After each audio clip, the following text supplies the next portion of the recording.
자, 여러분이 저 대출 상환 방식 상당히 중요하니까 잘 정해 두시고, 자, 저당의 유동화는요, 출제 위원이 누가 들어가냐에 따라서 출제할 수도 있고 안 할 수도 있는데, 시험은 MBS 주택저당증권 종류가 출제를 많이 합니다. 자, 우선은 그걸 하기 전에 앞서서 저당의 유동화를 보면은, 자, 예를 들어서 주택 수요자가 누구죠? 주택 수요자는 차입자. 차입자는 뭐를 담보로 하죠? 예? 그 주택을 담보로 합니다. 주택 수요자인 차입자는 주택을 담보로 해서 뭐를? 저당권을 설정하죠. 그래서 주택, 저당 채권을 설정을 해서 누구로부터? 우리는 금융기관은 대출자, 뭐 은행이나 보험회사 등을 말하죠. 그래서 이 금융기관을 1차라고 해요. 1차 대출기관. 그래서 1차 대출기관이다. 자, 이 1차 대출기관인 금융기관으로부터 한국주택금융공사에 보증을 받아서 뭐를 대출받아요? 보금자리론. 자, 보금자리론은 대출 실행일부터 만기까지 뭐다? 고정금리. 자, 그리고 몇 년? 대출 기간은 10년, 15년, 20년, 30년 네 가지밖에 없어요.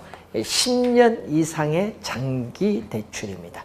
요것만 기억하면 돼요. 뭐 다른 건 신경 쓸 거 없고. 자, 그러면은 이때 주택 수요자, 주택 자금, 구입 자금을 원하는 주택 수요자와 주택 자금을 어떻게 해요? 제공하는 금융기관으로 이루어지는 이 시장을 우리 뭐라고 하죠? 1차 저당시장. 1차 저당시장을 주택, 자금에 대한 무슨 시장? 대출 시장이다. 주택 자금을 대출해주는 시장이다. 자, 그러면은 1차 저당시장은 우리나라는요, 1999년도까지 있었어요. 1999년도까지 있었는데, 이 주택저당채권 자체를 우리는 하나의 상품으로 봐요. 이 저당채권 자체를. 자, 여러분, 민법에서는 저당권의 유통을 인정하지 않기 때문에 이 주택저당채권 자체를 하나의 상품으로 보고 시장에 유통되게 하는 것을 전문용어로 뭐라고 하죠? 저당의 유동화라고 해요. 그래서 자산 유동화에 관한 법률에 의해서 우리나라에서는 주택저당채권을 유동화를 하고 있습니다.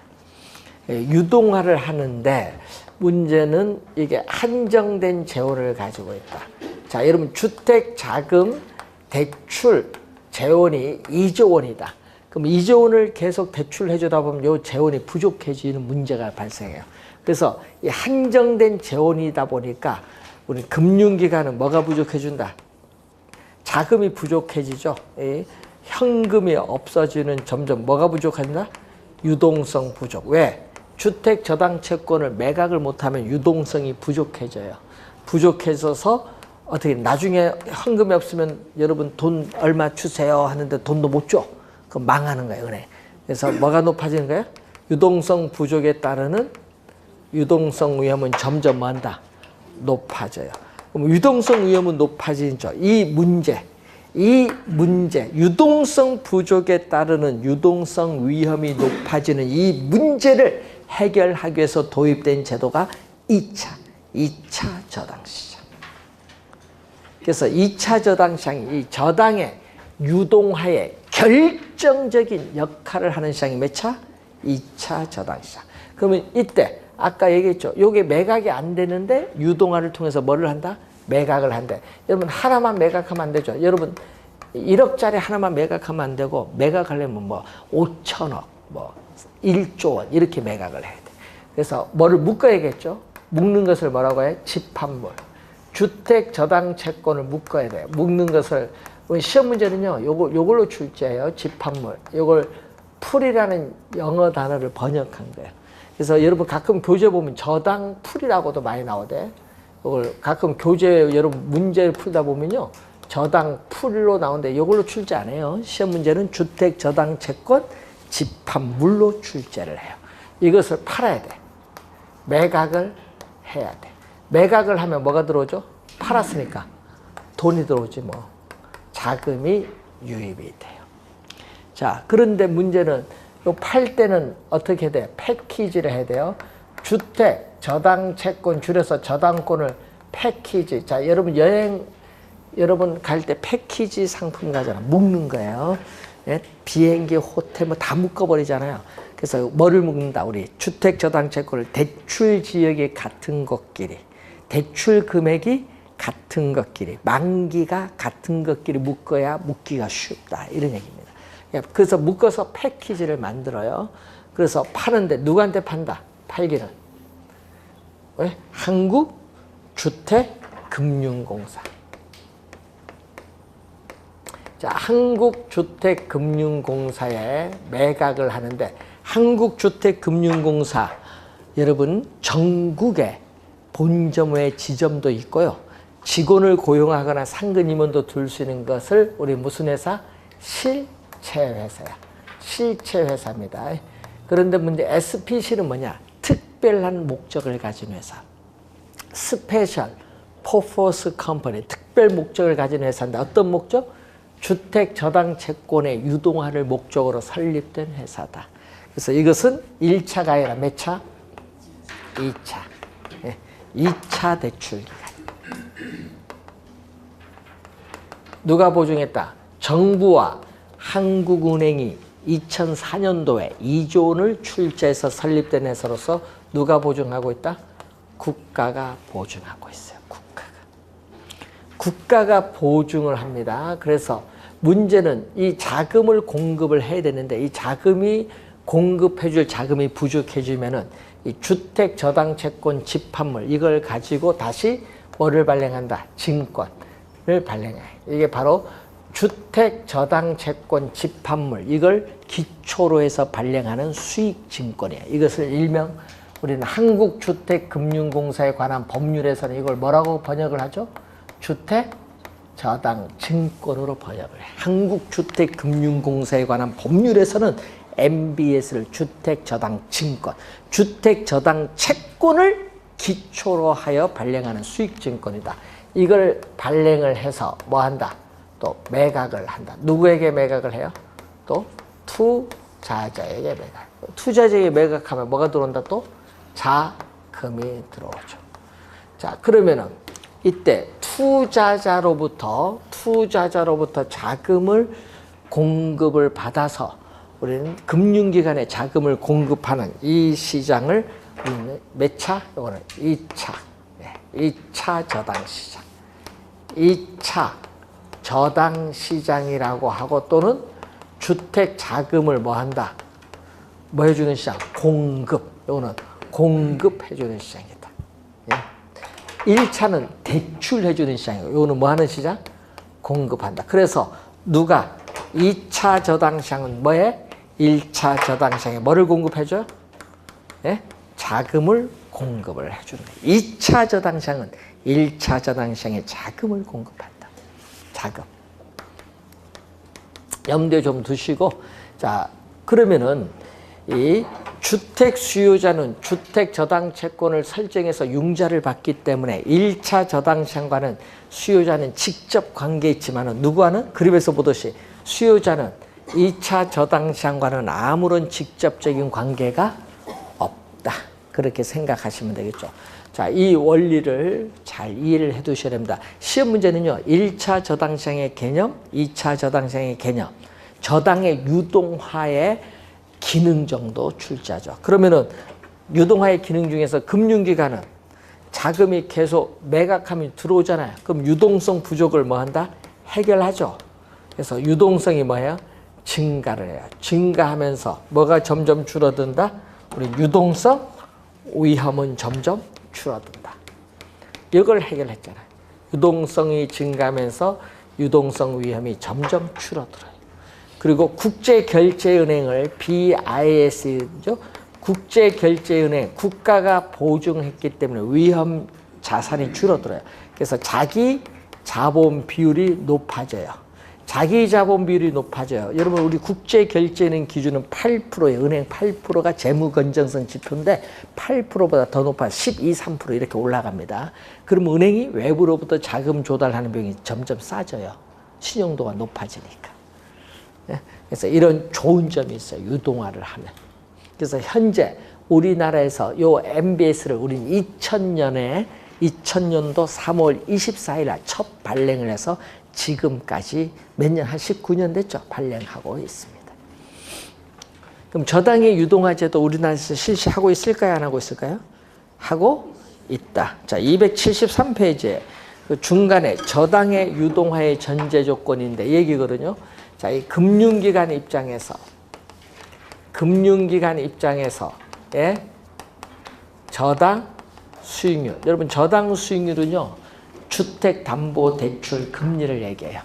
그리고 2차 저당시에서 판매하는 MBS의 수익률이 있고 이 수익률이 있고 또 투자자의 뭐가 있다. 요구 수익률이 있어요. 자, 여러분 투자자는 요구 수익률이 3%를 예상하는데 요 수익률이 4%다. 그럼 MBS에 투자를 해요. 그리고 금융기관의 주택담보대출 금리는 5%인데 이게 4%다. 그러면은 1%만큼 매각하면 수익을 얻겠죠. 그래서 이때는 또 매각을 하는 거예요. 저당의 유동화의 전제 조건.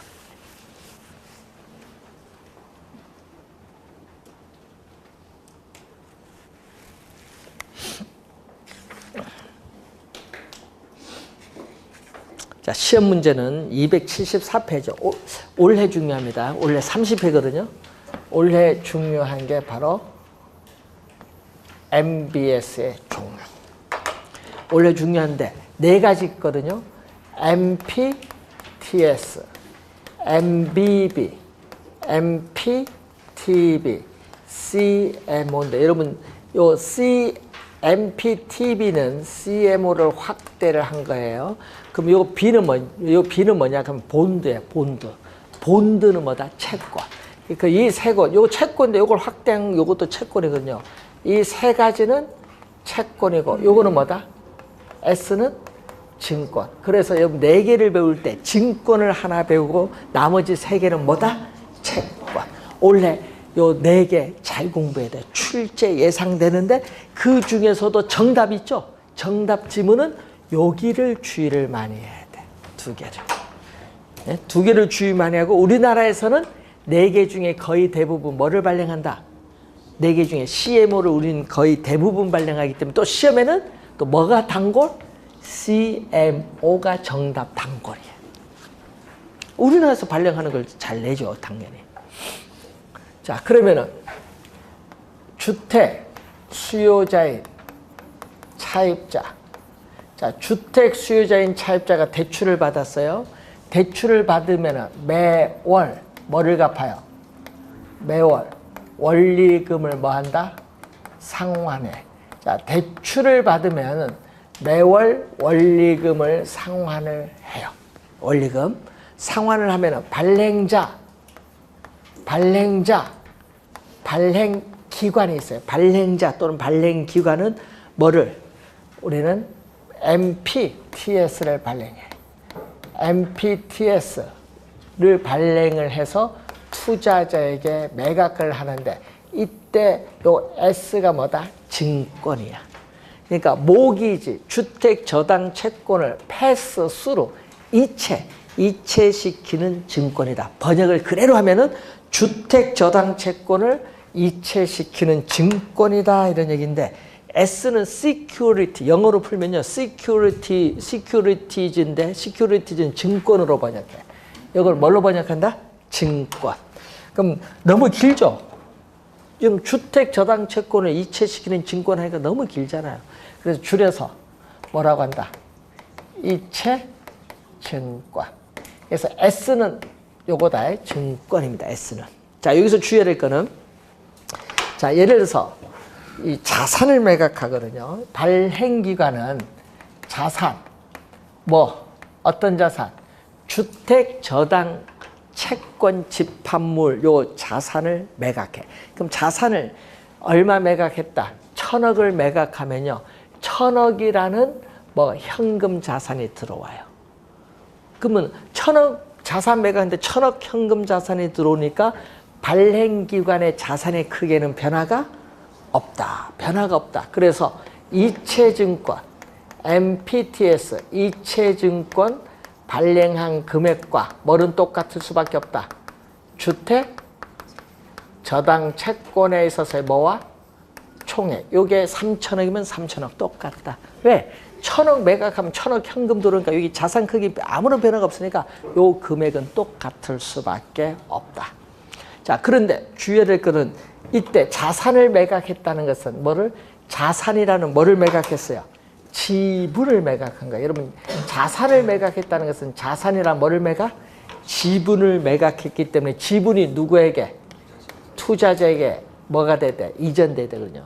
투자자에게 지분이 넘어가야 돼. 자산 매각했으니까. 그래서 지분형의 성격을 가진 MBS라고 해요. 그럼 지분이 넘어갑니다. 어떤 지분? 지분이 넘어가야 되니까 어떤 지분? 주택, 저당 채권, 집합물. 자, 여러분 주택, 저당 채권, 집합물의 소유권만 넘어가는 것이 아니라 원금 이자를 받잖아요.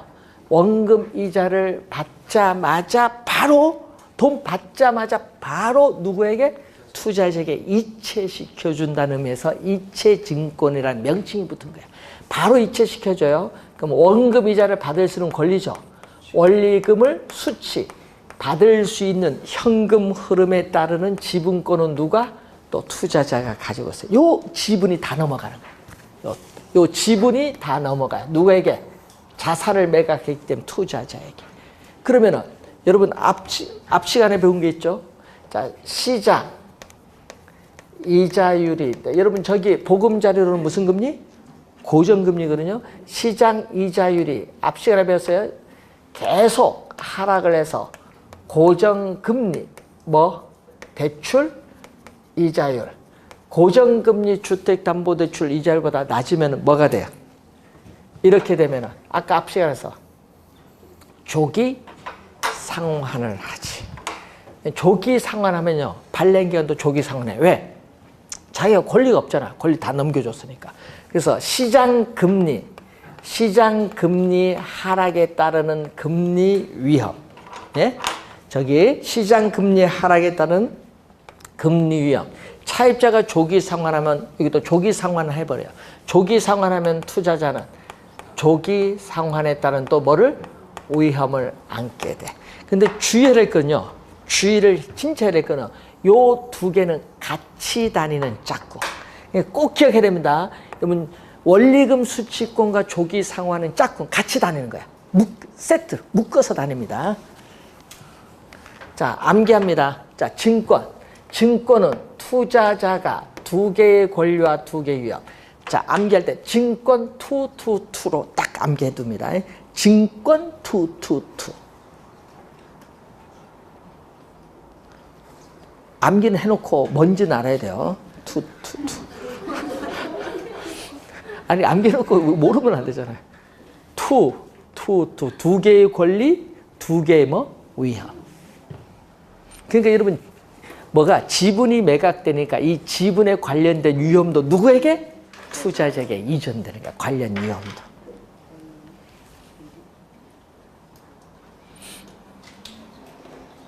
시험 문제는요. 팁을 드리면은 출제 위원들은 뭐를 출제한지 아세요? 예? 지분, 조기 상환 요걸 잘 보셔야 돼요. 항상. 출제 위원들은 지분 요거 하고 조기 상환 위험 잘 보셔야 돼요. 자, 그 다음에 두 번째는 MBB. 정답을 또 물을 가능성이 높은 건데, 자, 뭐 또 대출 받으면은 항상 매월 원금 이자는 뭐 한다? 상환을 해요. 상환을 하는데 이번은 발행기관은 투자자에게 이번은 뭐를 발행했어요? 투자자에게 MPP. 이때 B는 채권이거든요. 모기지, 주택 저당 채권을 100 담보. 담보입니다. 그럼 주택저당채권을 담보로 하여 뭐를 발행했다? 채권을 발행했다. 자, 그대로 번역해 줬어요.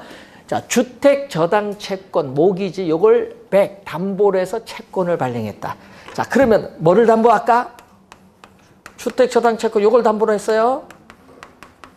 주택저당채권 뭐 집합물, 이 주택저당채권 집합물 이걸 담보입니다. 그래서 여러분 채권 3개가 나오는데 이 3개는 다 뭐를 담보로 한다?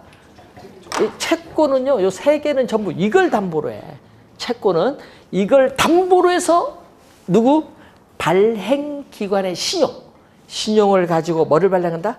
채권을 발행해서 투자자에게 매각해. 그러니까 이 소유권은 누가 가져야 돼? 그걸 담보로 했기 때문에 발행기관이 소유권은 보유를 하고 있어야 돼.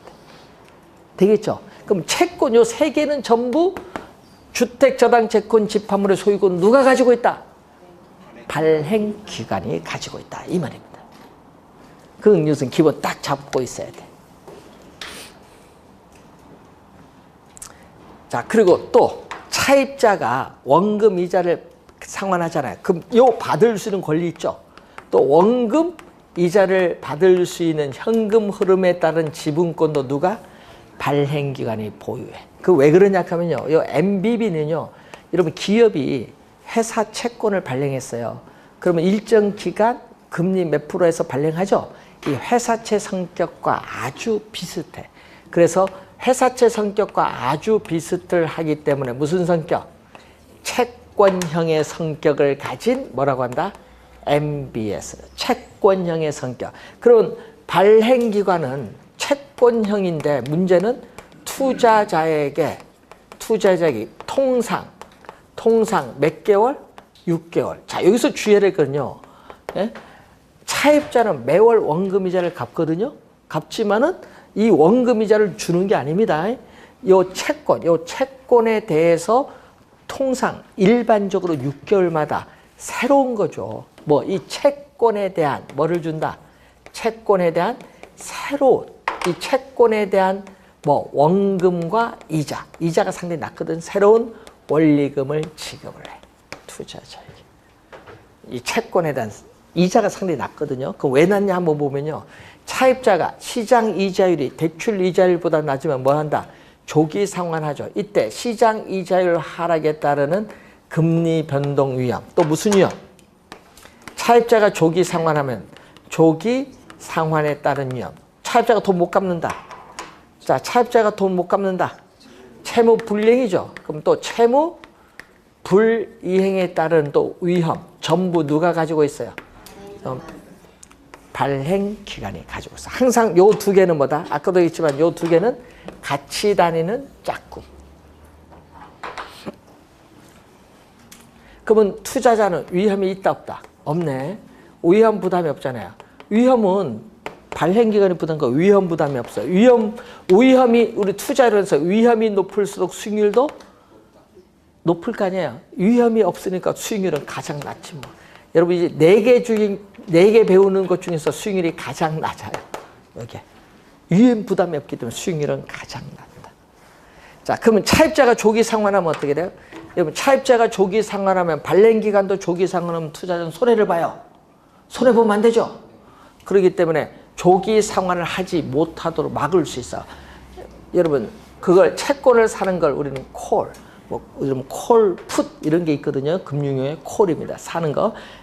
채권을 삼으로써 뭐 방어할 수 있다. 뭐 조기 상환을 하지 못하도록 막을 수 있다. 이걸 우리는 전문용어로 뭐라고 한다?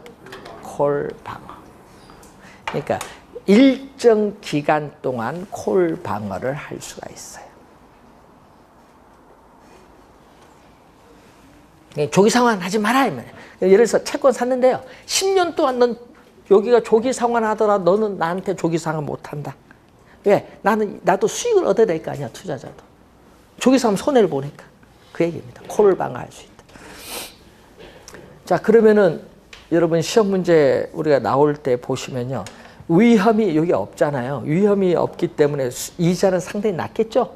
원금에다가 이자는 상당히 낮으니까 수익률이 낮을 수밖에 없어. 이 원리금, 새로운 원리금이 적거든요. 자, 주의해야 될 거.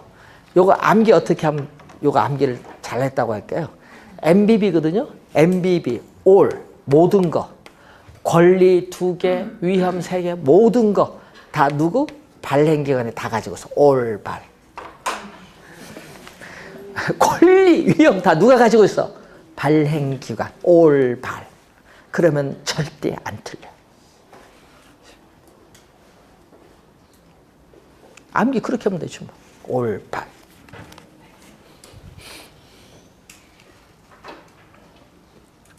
자, 그런데요, 여기서 우리가 이제 공부할 때, 이제 시험에 나올 때 보면요, 이런 게 되거든요.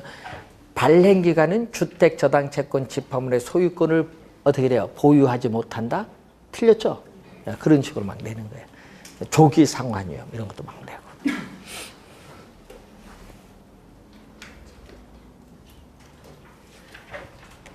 자, 이 두 개를 합친 게 세 번째, MPTB. 자, 또 차입자는 또 대출을 받으면 매월 또 원금 이자 상환을 해요. 상환을 하면은 이번은 또 발행기관이 이번은 뭐를 발행하면요, MPTB. 요것도 채권이거든요. 본드 발행해서 투자자에게 매각을 해. 그럼 요거는 뭐다? 주택저당 채권인데 요거는 패스스루가 아니라 페이스루. 페이스루야. 채권이니까 페이스루. 영어가 다릅니다. 그래서 요거는 우리가 주택저당 채권으로부터 원금이자를 받죠. 그 받는 것을 뭐 한다? 이쪽으로 바로 이체시키는 채권. 이를 말합니다. 자, 이때 원리금을 바로 이체시켜줘야 되니까 뭐는 누가 가지고 있다? 원금 이자를 받을 수 있는 현금 흐름에 따른 지분권은 누가? 투자자가 보유하여. 그러면 발행기관은 채권이니까 아까처럼 뭐 주택저당채권 집합물 이걸 담보로 해서 뭐를 발행한다? 우리는 채권을 발행한다. 그래서 항상 요것은 누가 가지고 있어요? 발행기관이 가지고 있다. 이걸 담보입니다. 이걸 담보로 해서 채권을 발행하기 때문에 이 소유권은 발행기관의 보유예요. 자 보세요. 요걸 담보로 발행기관의 시용을 가지고 채권을 발행하기 때문에 무슨 성격? MBB 성격 가지고 있고, 원금 이자를 받자마자 이체시켜주기 때문에 무슨 성격? MPTS 성격. 지분형과 채권형 두 가지를 혼합한 성격이다. 그래서 이것을 혼합했다. 혼합한 지분 채권형을 혼합한 성격의 뭐다? MBS다. 그럼 차입자가 조기 상환하면 어떻게 돼?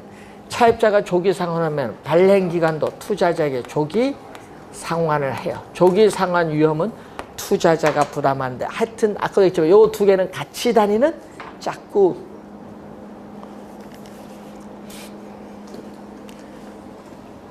근데 예를 들어서 요 만기가 예를 들어서 이게 만기가 15년이다. 예를 들어서 만기가 15년이다. 그러면 만기 될 때까지 이 채권은 가지고 있어야 돼. 그러니까 투자자는 어때 돈 있는 사람은 에이 그래 놔두지. 돈 급한 사람은 저거 팔아야 되는데 이렇게 될 거 아니야. 그러니까 이게 문제가 있어. 그래서 투자자들의 다양한 투자 욕구를 만족시켜주고 이 조기 상환에 따른 위험도 분산시키기 위해서 이것을 어떻게 돼요? 확대해서 나타내는 게 바로 뭐다? CMO. 계층이 여러 개입니다. 다계층. 저당, 채권. 요것도 뭐다? 채권이야, 채권. 우리나라에서는 거의 대부분 뭐를 발행한다? CMO. 그럼 요걸 확대했잖아요. 확대를 했기 때문에 뭐와 똑같다? MPTB와 구조상 동일. 구조상 동일하다는 건 뭐죠? 발행기관이 주택저당채권 집합물 소유권 보유하고 있고, 투자자는 원리금 수취권을 가지고 있기 때문에 조기 상환위험 누가 보다? 투자자보다. 이거 똑같아요. 이것도 뭐다? 또 무슨 성격? 이체 증권의 성격도 가지고 MBB 성격도 가진 또 무슨 형태? 혼합 형태의 MBS야. 확대했는데 다계층 한번 볼까요? 여기에 저당 채권의 총 발행액. 자, 저당 채권의 총 발행액을 얼마로 볼까요? 이거 1조 원 볼까요? 1조 원. 이 하나의 저당 집합이야. 1조 원입니다. 저당 채권의 총 발행액 하나의 저당 집합. 이거 1조 원 보는 거예요. 1조 원. 1조 원을 보는데 이것을 이렇게 그룹인데 우리나라는 8개의 그룹으로 나눠. 8개. 그래서 우리는 만기가 하나가 아니야. 다양하게. 1년, 2년, 3년, 5년, 7년, 10년, 15년, 20년 이렇게 만기를 다양하게. 됐죠? 이자율도 만기에 따라 다르죠? 여러분 만기가 짧을수록 이자율은 낮을 거 아니야. 그럼 예를 들어서 이거 2%다. 여기 2.1%다. 이거 2.2%다. 이거는 2.5%다. 이거는 4%다. 이런 식으로. 만기가 길수록 미래의 불확실성에 따른 위험이 높죠. 그러니까 수익률, 이자율도 뭐야? 높을 수밖에. 그러니까 어떻게 돼요? 자, 저당 채권의 총 발행액을 이렇게 몇 개의, 우리는 8개죠? 8개의 그룹으로 나누어지는데 이때 이 나누어진 이 각각의 그룹을 뭐라고 하냐면 트렌치라고 해요. 트렌치가 지문에 떴다 하면은 고민할 거 없어. CMO. 트렌치만 뜻하면 CMO. 그러면은 트렌치 이렇게 되는데 그래서 만기도 다양하게 이자율도 뭐야? 다르게 해서 발행되는 채권이에요. 되겠죠? 그러니까 만기도 여러 개, 이자율도 다르게 되겠죠? 하여튼 자 그런데 문제는 여러분 차입자가 조기 상환했어요. 그럼 발행기한 조기 상환 해요 안 해요? 똑같잖아요. 구조가 조기 상환 위험이 있으니까 조기 상환 하겠죠. 그럼 하는데 만약에 3년째 콜이 있어. 5년도 콜이 있어. 이 말은 무슨 얘기냐? 조기 상환하면요. 3년 요 앞에서부터 콜 받아줄게. 콜 방어가 아니라 콜. 조기 상환 받아줄게. 해줘. 근데 여기서 이제 상환해서 여기 끝났어. 그러면 또 조기 상환하면 이제 여기 상환해줬기 때문에 여기서 이제 나도 받아줄게. 콜 해줘. 그런데 만기가 길면은 가만히 있어도 앞에서 다 콜 받아주잖아요. 그러니까 만기가 긴 건 가만히 있어도 돼. 그러니까 이거 누구? 연기금이거든요. 여러분 요즘 뉴스 많이 나오잖아요. 연기금. 국민연금도 연기금이잖아요. 장기 투자자예요. 이 장기 투자자는 가만히 있어도 뭐를 실현할 수 있다? 요거 콜 방어를 실현시킬 수 있다. 앞에서 콜 받아주잖아요. 그래서 조기 상환 위험을 이렇게 그룹이 여러 개니까 분산시켜요. 조기 상환 위험을 여러 그룹에 뭐 할 수 있다? 분산시키는 게 CMO예요. 그러니까 이 조기 상환은 뭐에 영향받아? 아까 저기 보면 시장 이자율과 고정금리, 대출 이자율, 저당 이자율의 관계 영향을 받아요. 조기 상환은. 개념 알겠죠? CMO. 하여튼 CMO 중요합니다. 하여튼 트렌치만 시험 지문에 뜨면 답은 뭐다? CMO고 조기 상환 위험 누가 보다? 투자자 부담. 꼭 기억해 두세요. 하여튼 시험 지문에는 조기 상환 위험 많이 나옵니다. 자 이렇게 해서 여러분이 자, MBS 올해 이쪽이 좀 중요하거든. 4개인데 시험에는 정답은 아까 누구? MBB CMO에서 정답을 많이 묻는데 제가 보기에는 어디가 더 중요한 것 같아? CMO. 왜? 우리나라에서 발행하니까 올해는 4가지 중에서 특히 신경은 MBB와 CMO를 좀 많이 신경 쓰시기 바라고 그리고 여러분 다음 주에 우리 강의할 게 주택연금 공급자 금융 이 나오는데 이걸 1시간에 걸쳐 강의를 하고요. 그다음 평가 이론으로 이렇게 넘어갑니다. 자, 오늘 수고하셨습니다. 안녕히 가십시오.